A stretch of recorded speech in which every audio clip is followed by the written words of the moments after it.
नमस्कार, जय श्री राम। राम कहानी में आप सभी का बहुत बहुत स्वागत है।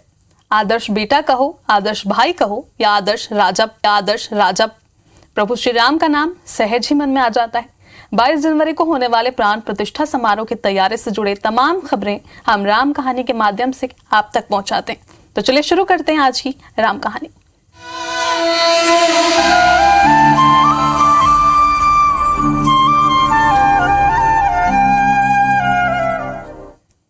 तो आज हम बात करेंगे सबसे पहले भगवान राम की अनन्य भक्त माता शबरी के बारे में। ऐसा कहा जाता है कि माता शबरी की पूजा अर्चना करने से भगवान राम की कृपा प्राप्त होती है और प्रभु श्री राम ने अपनी भक्त शबरी की भक्ति को पूरी करने के लिए उनके जूठे बेर खाए थे। रामायण रामचरितमानस में शबरी की कथा का उल्लेख मिलता है और आइए जानते हैं कि आखिर कौन थी शबरी। प्रसिद्ध ग्रंथों के अनुसार माता शबरी भगवान श्री राम की परम भक्त थी। शबरी का असली नाम श्रमणा था। वे भील समुदाय से थीं। उनके पिता भीलों के मुखिया थे। उन्होंने श्रमणा का विवाह एक भील कुमार से तय किया। विवाह से पहले परंपरा के अनुसार कई 100 पशुओं को बलि देने के लिए लाया गया, जिन्हें देख श्रमणा का मन दुखी हो उठा। ये कैसी परंपरा है जिसके कारण बेजुबान और निर्दोष जानवरों की हत्या की जाती है? ये विचार श्रमणा को मन ही मन परेशान करने लगा। श्रमणा ने सोचा कि यदि वो विवाह ना करें तो बेजुबान और निर्दोष जानवर बच जाएंगे। विवाह के एक दिन पहले श्रमणा भाग गई और दंडकारण्य वन में पहुंच गई। दंडकारण्य में मातंग ऋषि तपस्या किया करते थे। श्रमणा उनकी सेवा करना चाहती थी, किंतु भील कन्या होने के कारण वो उनसे डरती थी। वो मतंग ऋषि की सेवा करना चाहती थी, इसके लिए वो अवसर तलाश रही थी। उसने चुपचाप प्रातः उठकर आश्रम से नदी तक का रास्ता साफ करना शुरू किया। कंकड़ और कांटों को चुनकर वो रास्ते को भली भांति साफ कर दिया करती थी। एक दिन जब शबरी ये सब कर रही थी तो ऋषि ने उन्हें देख लिया। वे शबरी की सेवा भावना से बहुत प्रसन्न हुए। उन्होंने अपने आश्रम में उसे शरण दे दी। शबरी वहीं रहने लगी। एक दिन जब ऋषि मातंग को लगा कि उनका अंत समय निकट है तो उन्होंने शबरी से कहा कि वे अपने आश्रम में ही प्रभु श्री राम की प्रतीक्षा करें। वे एक दिन अवश्य ही उनसे मिलने आएंगे। मातंग ऋषि की मृत्यु के बाद शबरी का समय भगवान श्री राम की प्रतीक्षा में बीतने लगा। वो अपने आश्रम को एकदम साफ सुथरा रखती थी और प्रतिदिन प्रभु श्री राम के लिए मीठे बेर तोड़कर लाती थी। एक भी बेर खट्टा ना हो इसके लिए वो एक एक बेर चक्कर तोड़ती थी। ऐसा करते करते कई वर्ष बीतते चले गए। एक दिन शबरी को पता चला कि 2 सुंदर युवक उन्हें खोज रहे हैं। वे समझ गई कि उनके प्रभु श्री राम आ गए हैं। अब तक उनका शरीर बहुत वृद्ध हो गया था, किंतु प्रभु श्री राम के आने की खबर से वो दौड़ गई। अपने प्रभु श्री राम के पास पहुंची और उन्हें घर लेकर आई और उनके पांव को धोकर बिठाया। इसके बाद उन्होंने अपने तोड़े हुए मीठे मीठे बेर राम को दिए। भगवान श्री राम ने बड़े ही प्रेम से वो बेर खाए और अपनी भक्त शबरी की भक्ति को पूर्ण किया। इस तरह से शबरी भी अमर हो गई। राम की धुन में पूरा भारत देश रमा हुआ है। देश नहीं बल्कि विदेशों में भी प्रभु श्री राम के मानने वाले।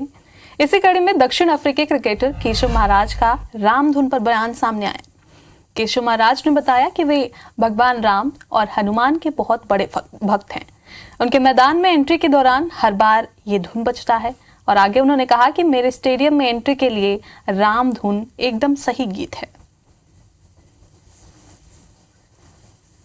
Yeah, that is my entrance song. Obviously, I'm a staunch devotee of Lord Hanuman and Lord Ram. So yeah, I think it's a fitting song when I enter.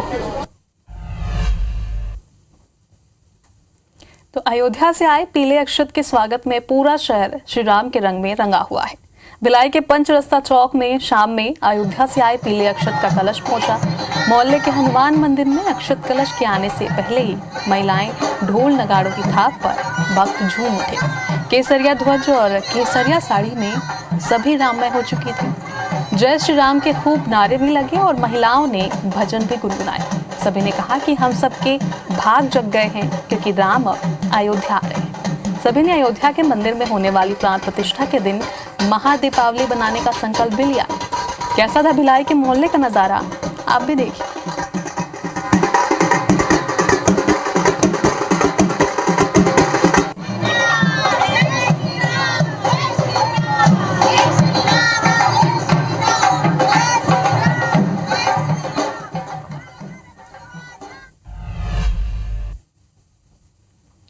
तो वहीं बालोद जिले के ग्रामीण क्षेत्रों में इन दिनों पावन धाम अयोध्या नगरी से प्रभु श्री राम जी के मंदिर से पूजित अक्षत कलश का शोभा यात्रा निकालने का सिलसिला लगातार जारी है। ग्रामीण बेहद उत्साह के साथ इसमें हिस्सा ले रहे हैं। ग्राम कुसुम कसा में भी इस अवसर पर बाजे गाजे के साथ भव्य अक्षत कलश यात्रा निकाली गई। ये यात्रा दुर्गा मंदिर से शुरू होकर नगर के कई प्रमुख चौक चौराहों से होते हुए वापस मंदिर पहुंची और यात्रा में बड़ी संख्या में बच्चे और ग्रामीण भी शामिल हुए। वहीं यात्रा के दौरान जगह जगह पूजित अक्षत कलश का स्वागत किया गया।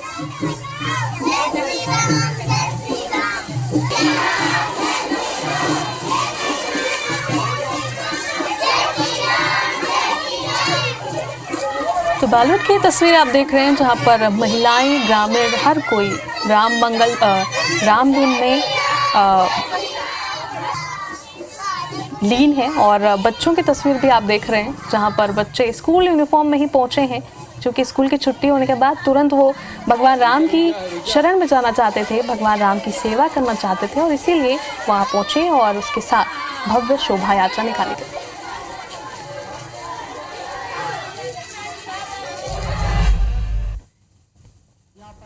मुख्यमंत्री योगी आदित्यनाथ अयोध्या पहुंचे, हनुमानगढ़ी पर दर्शन किया और पूजा अर्चना भी की है।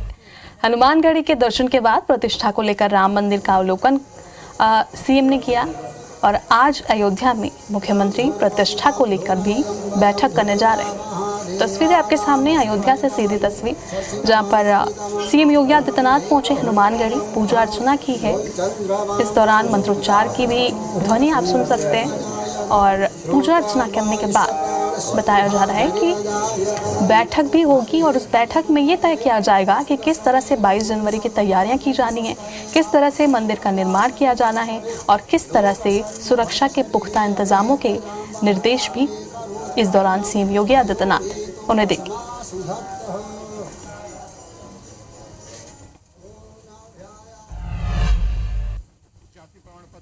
तो 22 जनवरी की प्रतीक्षा हर राम भक्त को है। उस दिन को खास बनाने सभी अपनी तैयारियों में जुटे हुए। सोचे जरा उन लोगों के बारे में जिन्होंने राम मंदिर निर्माण का सपना देखा और उनके लिए अपने सपने का साकार होते देखना कितना सुखद क्षण होगा। उन कार सेवकों के लिए ये कितना अनमोल होगा जिन्होंने अपनी जान जोखिम में डाली। उनमें से एक बुद्धजन हैं जिन्होंने दुर्ग जिले के कार सेवकों का नेतृत्व किया था और क्या था उस वक्त का नजारा, आइए जानते हैं।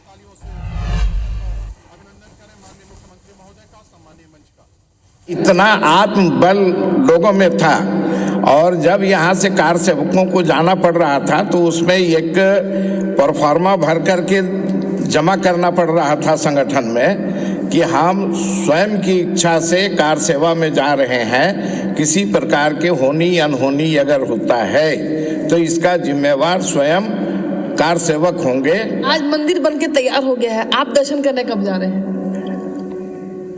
अब देखिए, कार सेवक अपने लोग हैं तो अपने लोग तो कभी भी धैर्य से काम करते हैं।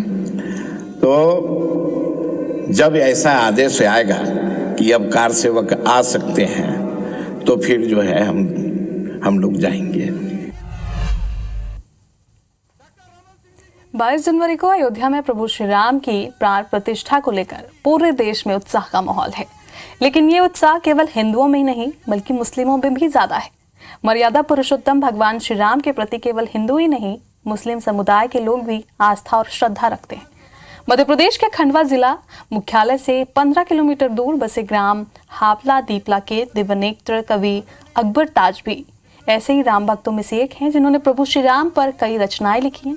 आइए आपको दिखाते हैं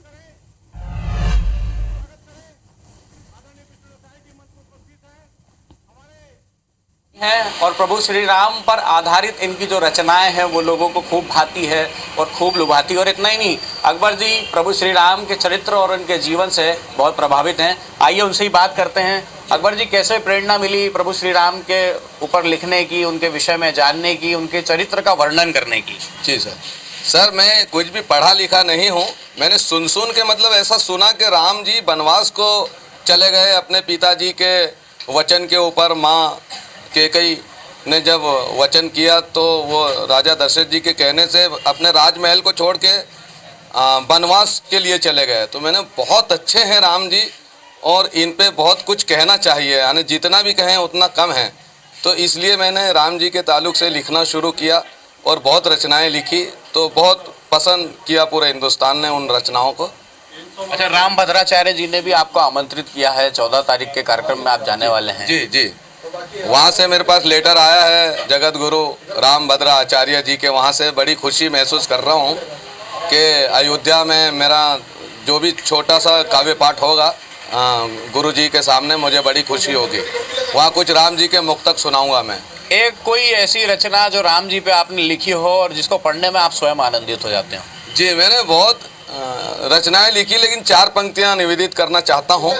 जो मैंने लिखा है कि यहाँ भी राम लिख देना, वहाँ भी राम लिख देना, ये अकबर ताज कहता है कि चारों धाम लिख देना।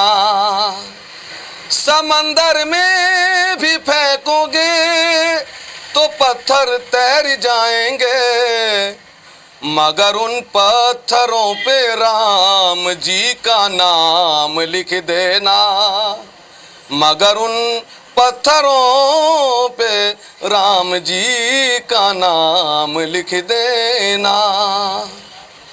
ये 4 मतलब आपने राम जी पे इतनी सुंदर पंक्तियां जो है वो लिखी है, तो अब ये कहने में कोई गुरेज नहीं होगा कि राम जो है वो अब अकबर के भी हैं। जी जी जी जी, बिल्कुल। राम जी की कद्र करते हैं, हम मानते हैं, दिल से मानते हैं राम जी को। अच्छा, ये रचनाएं जो हैं आप भगवान पर लिखते हैं, तो इसमें सामाजिक सहयोग जो है कैसा रहा, या कभी ऐसा कुछ लगा कि समाज की तरफ से व्यवहार ठीक नहीं हो रहा है या ऐसी कोई? नहीं नहीं सर, मुझे तो हर जगह मोहब्बतें मिली और मुझे कोई किसी ने आज तक किसी ऐसी कोई बात नहीं की। सब ने पसंद की मेरी रचनाओं को, और मैं दोनों महफिलों में उर्दू हिंदी हर जगह जाता हूं तो मेरी रचनाओं को पसंद किया जाता है। तो ये थे अकबर ताज, जिन्होंने प्रभु श्री राम पर लिखी रचनाओं से हम सभी को यहाँ पर सराबोर कर दिया। और अब आने वाली 14 तारीख को यह आवाज़ जो है वह अयोध्या में गूंजेगी और प्रभु श्री राम के चरित्र का और उनकी मर्यादाओं का वर्णन जो है वो अकबर ताज के मुख से सुनने को मिलेगा। प्रतीक मिश्रा, IBC 24, खंडवा। तो अयोध्या में श्री राम का मंदिर बन रहा है, तो अयोध्या की काया भी बदल रही है। अयोध्या में मंदिर निर्माण के साथ नए अवसर खुले हैं। अयोध्या की इकोनॉमी को इसका फायदा भी मिलेगा, तो वहीं अयोध्या के व्यापारी भी इससे काफी फायदे में होंगे।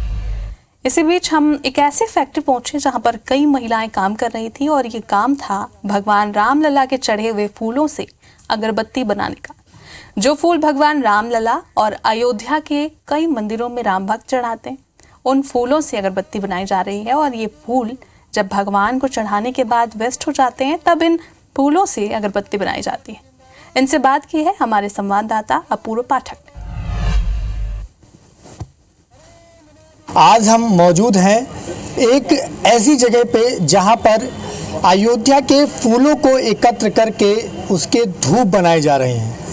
ये आप देख सकते हैं कि किस तरीके से जब राम मंदिर या हनुमानगढ़ी या अयोध्या के जितने भी मठ मंदिर है, वहाँ से जो फूल आते हैं यहाँ रिसाइकिल करके उसको धूप बनाए जाते हैं। पूरा फूल आया हुआ है, फूलों को एक अलग अलग किया जा रहा है, चाहे वो गुलाब के फूल हों, गेंदे के फूल हैं, उनकी पंखड़ियां हैं, हर चीज़ को तोड़ा जा रहा है। फूलों को रिसाइकिल करके और उसको पीस कर गूँथ कर उसके बाद अगरबत्ती और धूप बत्ती तैयार की जा रही है। हमारे साथ इस समय मौजूद है यहाँ के सुपरवाइज़र है अतुल सिंह जी। इन्हीं से जानेंगे कि क्या पूरा प्रोसेस है और कितने लोगों को इस समय रोजगार मिल रहा है। हर मंदिर से फूल उठ के आता है, उसकी सॉर्टिंग होती है, सॉर्टिंग के बाद सूखता है, सूखने के बाद वो पाउडर फॉर्म में तैयार होता है, फिर उसकी अगरबत्ती बनवाते हैं और ऐसे लोगों को रोजगार दे रहे हैं। आगे चल के अगर अयोध्या वासियों का और भी, जैसे अभी मंदिर का उद्घाटन होना है, वो मंदिर मिल जाएगा, और भी कई मंदिर हो जाए तो और लोगों को रोजगार मिलेगा। लगभग कितने महिलाएं होंगी और पुरुष होंगे? हमारे पास महिलाएं ज़्यादा हैं, हमारे पास 12-13 करीब महिलाएं हैं और 3-4 लोग जेंट्स हैं। पहले यही फूल क्या करते थे, मंदिर से चढ़ता था उसको फेंक देते थे, कहीं नाली में फेंक दिया, कहीं कहीं फेंक दिया, कहीं गंगा में बहा दिया, तो वो भी तो नुकसानीदायक था। उसी को हम ले रहे हैं, उसी से अच्छा फूल निकाल रहे हैं और कहीं ना कहीं वो आप देख रहे हैं कि वो एक खुशबू बन के तैयार हो रहा है। ये देखिए आप किस तरीके से ये महिलाएं हैं जिनको रोज़गार का एक अवसर भी मिला है और साथ ही साथ ये मतलब कि श्रद्धालुओं को या राम भक्तों को ठेस ना पहुँचे, फूल वेस्ट होते थे, उन सब का ध्यान रखते हुए ये अगरबत्ती बनानी। कैसा लग रहा है कि आज फूलों से अगरबत्ती बन रहा है और साथ में साथ आपको रोजगार मिला है? जी बहुत अच्छा लग रहा है कि जो कि हम लोग को रोजगार मिला है। तो चलिए, हमारे साथ अपूर्व पाठक जुड़ रहे हैं अयोध्या से सीधे फोन लाइन पर, ताकि आपको भी आसानी हो, आप भी जो चाहते हैं कि अयोध्या में किस तरह से तैयारी हो रही है उसकी जानकारी ले सकें। तो अपूर्व, आज किस तरह से अयोध्या सज रही है, आज क्या स्पेशल है वहाँ, जरा दर्शकों को बताइए, क्योंकि हमारे दर्शक भी जानना चाहते हैं हर दिन का अपडेट कि अयोध्या में आखिर क्या हो रहा है। जी बिल्कुल, हम आपको बता दें कि अयोध्या सज रही है, संवर रही है, क्योंकि 22 जनवरी 2024 को रामलला अपने गर्भगृह में प्राण प्रतिष्ठित होंगे, जिसको लेकर हर जगह पे रंग रोगन हो रहा है। अगर आप बात करें NH-27 पर, तो वहाँ भी रामायण कालीन प्रसंग के चित्र उकेरे जा रहे हैं। साथ ही साथ अगर आप धर्मपथ पर आएंगे तो धर्मपथ पर जितनी दीवारें हैं वहां पर भी रामायण प्रसंगों को उकेरने का कार्य हो रहा है, जिसको कानपुर के कुछ कलाकार हैं जो जहाँ पर उकेरने का कार्य कर रहे हैं, वो चाहे रात हो चाहे दिन, हर समय वहां पर लगे हुए हैं, क्योंकि 22 जनवरी को रामलला प्रतिष्ठित होंगे, जिसको लेकर बेहद तैयारियां चल रही हैं, जिसको लेकर आज मुख्यमंत्री योगी आदित्यनाथ अयोध्या के दौरे पर हैं और साथ ही साथ क्या व्यवस्थाएं हैं, क्या सुविधाएं श्रद्धालुओं को दी जा सकती है, इसका निरीक्षण भी किया है और साथ ही साथ सुरक्षा को लेकर मुख्यमंत्री योगी आदित्यनाथ समीक्षा बैठक कर रहे हैं। जी, तो बैठक में क्या लगता है पूर्व, किस तरह से निर्देश दिए जाने वाले हैं? 22 जनवरी की अगर बात की जाए या फिर 22 जनवरी जल्द आने वाली है, तो हर एक दिन के लिए क्या निर्देश दिए जा रहे हैं? जी बिल्कुल, अगर निर्देश की बात करें तो पहले ही श्री राम जन्मभूमि तीर्थ क्षेत्र ट्रस्ट ने सभी से निवेदन किया है कि 22 जनवरी को अयोध्या न आए, क्योंकि उस दिन काफी सारे मेहमान आमंत्रित हैं अयोध्या में रामलला के प्रतिष्ठा के समय, और काफी सारे मीडिया कर्मी, यानी कि जो है भीड़ वैसे ही रहेगी। इस वजह से श्री राम जन्मभूमि तीर्थ क्षेत्र ट्रस्ट के ने निवेदन किया है कि उस दिन न आए, और मुख्यमंत्री का भी यही निवेदन है कि उस दिन न आए, उसके बाद अपने आराध्य का जो है दर्शन पूजन करे। और साथ ही साथ सुरक्षा व्यवस्था को लेकर मुख्यमंत्री योगी आदित्यनाथ ने एसपीजी के, चाहे वो चीफ कमांडो हो चाहे SSF के हो, जो श्री राम जन्मभूमि तीर्थ क्षेत्र ट्रस्ट में सुरक्षा बल लगाया गया है, उनके कमांडो हो, सभी के साथ समीक्षा बैठक करके उनको निर्देश दिया जा रहा है कि क्योंकि प्रधानमंत्री का दौरा है और प्रधानमंत्री की दौरे के साथ साथ कोई चूक ना हो, श्रद्धालु जो बाहर से आए उनके जो है रहने खाने या किसी भी प्रकार के दुर्व्यवहार किए जाए किसी से, और हर प्रकार की व्यवस्थाओं को लेकर समीक्षा बैठक में निर्देश दिए जा रहे हैं। जी अपूर्व, धन्यवाद तमाम जानकारी के लिए।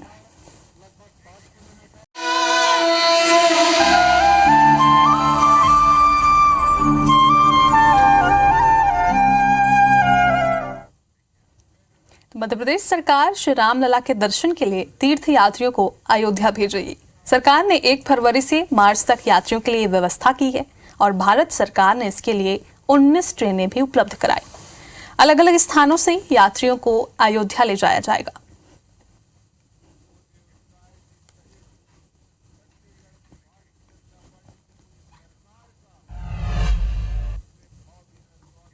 तो अब आपको एक और राम भक्त की कहानी बताते हैं, जिनका व्रत अब अयोध्या जाकर ही टूटने वाला है। ये एक महिला है और ये 85 साल की हैं और इन्होंने 30 साल पहले एक संकल्प लिया था जो अब जाकर पूरा हो रहा है।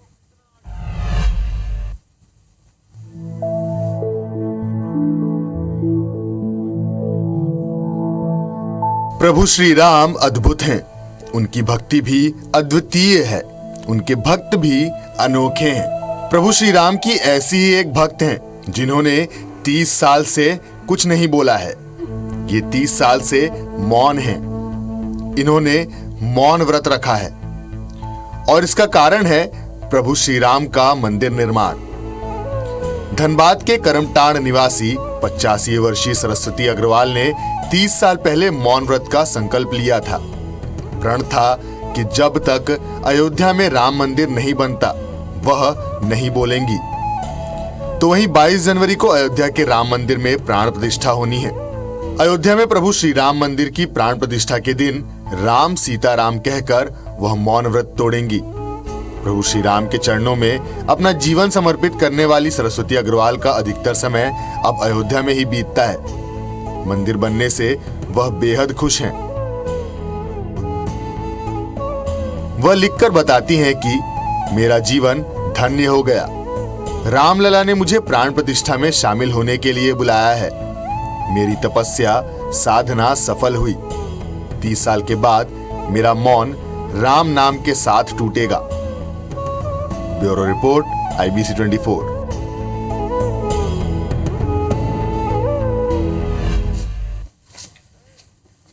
अयोध्या में भगवान रामलला की प्राण प्रतिष्ठा के लिए हर राम भक्त कोई ना कोई चढ़ावा चढ़ा रहा है। प्राण प्रतिष्ठा की तारीख जैसे जैसे नजदीक आती जा रही है, राम भक्तों ने अलग अलग उपहार भेंट करने की वो कोशिश कर रहे हैं अयोध्या भेजने। तो वहीं आज मध्य प्रदेश के एक राम भक्त ने भगवान रामलला की मंदिर में प्राण प्रतिष्ठा के लिए एक अखंड ज्योति दान की है। ये अखंड ज्योति जयपुर और उदयपुर के कारीगरों ने बनाई है। इस अखंड ज्योति को 5 लाख रुपए की लागत से 5 किलो चांदी से बनाया गया है। तो वहीं एक बार जलाने के बाद ये लगातार 72 घंटों तक चलेगी। वहीं इससे मंदिर के फर्श पर भी किसी तरह का कोई निशान नहीं पड़ेगा।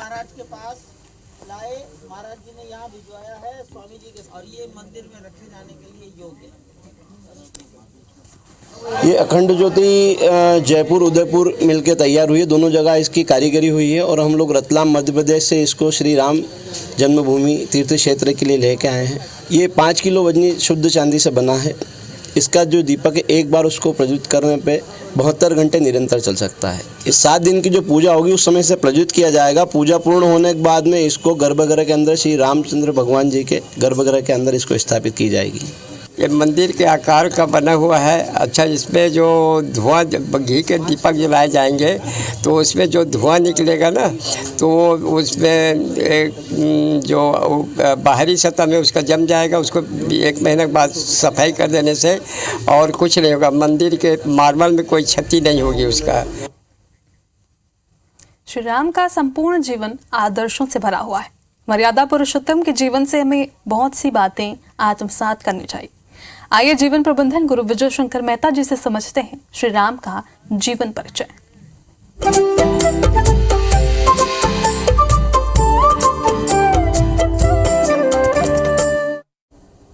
भगवान ने सुग्रीव को राज तिलक कर दिया। अब आप देखो, जिस सुग्रीव ने श्री राम से कहा कि मैं सीता जी की खोज में बंदर भेजूंगा, मुझे राजा बना दें, और राजकाज मिलते ही राम काज भूल गया। सभी यही करते हैं, सभी यही करते हैं। फिर एक दिन वैसे राम जी को क्रोध नहीं आता, लेकिन एक दिन राम जी ने अपने छोटे भाई लक्ष्मण से कहा आवेश में, सुग्रीव सुधी मोरी बिसारी पावा राजकोस पुर नारी। लक्ष्मण, सुग्रीव ने मेरा कार्य भुला दिया, उसको राज्य कोष राजधानी और स्त्री मिल गई। जाओ लक्ष्मण, जे ही सायक मारा में बाली, ते ही सरहतो मूड कह काली। जिस बाण से मैंने बाली को मारा था ना, उसी से मैं सुग्रीव को मारूंगा। जाओ लक्ष्मण, लेके आओ। हनुमान जी क्या करेंगे अब देखिए, क्योंकि लक्ष्मण जी ने प्रश्न पूछा था कि आपको क्यों लगता है सुग्रीव सुधर जाएगा, हरिओम। तो राम जी ने कहा था वहां हनुमान है ना, सब संभालेगा। और सच बात है, इधर हनुमान जी ने सुग्रीव को समझा लिया, और सुग्रीव को लक्ष्मण जब लेके आए तो राम जी ने गले लगा लिया। मैं जो बात आपसे कहना चाहता हूं, राम जी के चरित्र से हमको सीखना चाहिए कि एक बार किसी से संबंध बनाएं तो उन संबंधों की गरिमा निभाएं। आजकल तो व्यावसायिक जीवन है, किसी से कुछ मिले तो संबंध बनाते, नहीं मिले तोड़ देते हैं। स्थायी मित्रता, स्थायी संबंध, अपनापन, परहित की कामना, ये तो सब खत्म हो गई। अगर आप राम जी के भक्त हैं, राम जी के भजन करते हैं, उनके मंदिर जाते हैं, तो विचार करिए।